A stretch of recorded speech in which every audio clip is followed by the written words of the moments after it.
Well, South Africa is about to reach 1 million COVID-19 infections. For the second day in a row, the country surpassed its highest ever single-day increase in coronavirus infections. This as the second wave sweeps the country. Head of the outbreak response from the National Institute of Communicable Diseases, Kerrigan McCarthy, joins us now to discuss this. Thanks for your time. Appreciate it on Christmas Day. So I've been reading reports from Sandral saying that the roads have not quietened down. That means people are still traveling across provinces. How problematic is that going to be in the beginning of next year? Yeah, so thanks for that question, and good afternoon and Merry Christmas to your listeners.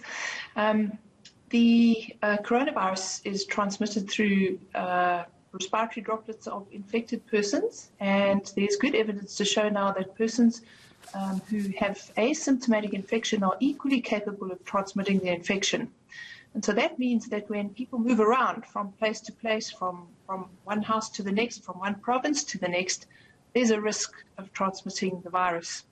We also know that the Western Cape and the Eastern Cape have been hardest hit in the second wave, and their cases, their cumulative case numbers continue to increase, although the rate of the graph in the Western Cape is slowing, and in the Eastern Cape the case numbers have turned. But we're seeing KwaZulu-Natal case loads increase, and we can expect that if holidaymakers have gone to those provinces, that they will likely bring coronavirus home to their families, to their work environments. And so we have to be absolutely cautious about social distancing whether we're away from home or at home. Yeah, and densely populated areas, I would imagine, are being largely affected by this, isn't it? Absolutely. I mean, where people are close together, where people congregate, the more people you meet within one day, the more likely the virus is to have a successful transmission from a person to the next. The setting, whether you're in an urban area or a rural area, is really immaterial. It really depends on how close interpersonal contact you have. And of course, family gatherings in rural areas are just as likely to lead to transmission of COVID and family gatherings, religious gatherings in urban areas. And let's talk about the new variant of COVID-19. I know that the minister spoke about this earlier in the week, but for those who are still not familiar with this, is it more contagious and how fast does it spread?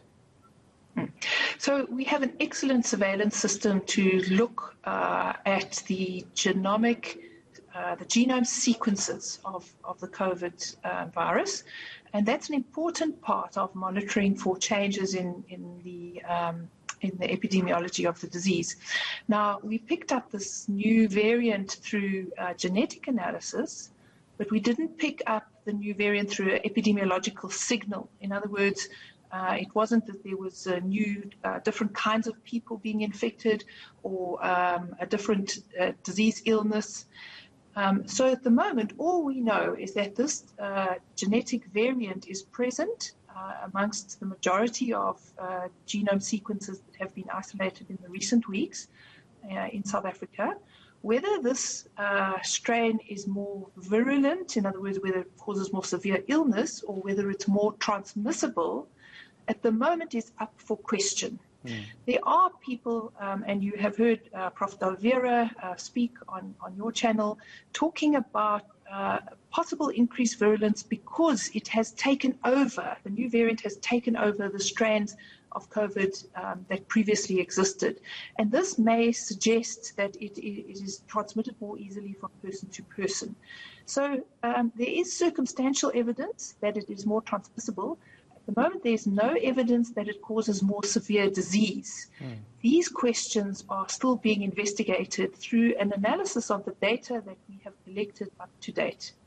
So some of the analyses that have to be done to determine the impact of these genetic changes takes a bit of time to accumulate and to conduct the experiments that are necessary in the laboratory to determine the impact of the genetic changes on things like the immune system and on clinical severity and disease outcomes. So what does that mean for the vaccines out there? So one of the experiments that we hope to do is to take the new genetic strain and conduct what are called neutralization assays with people who have been vaccinated with some of the vaccines that are currently being trialled in South Africa. That will inform us as to whether or not the antibody response that is elicited or that develops when a person is vaccinated with the two South African or vaccines that are being trialled in South Africa, that's the AstraZeneca vaccine and the Novavax vaccine. If people who've been vaccinated with these vaccines, if their serum, their antibodies can neutralize the new virus in the laboratory, it's highly likely that the vaccines will be protective in the human person, not just in the laboratory.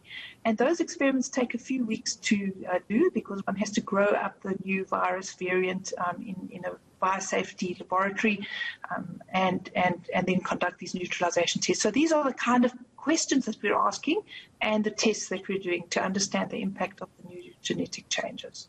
Thank you so much for your time and your insight. Appreciate it. Kerrigan McCarthy.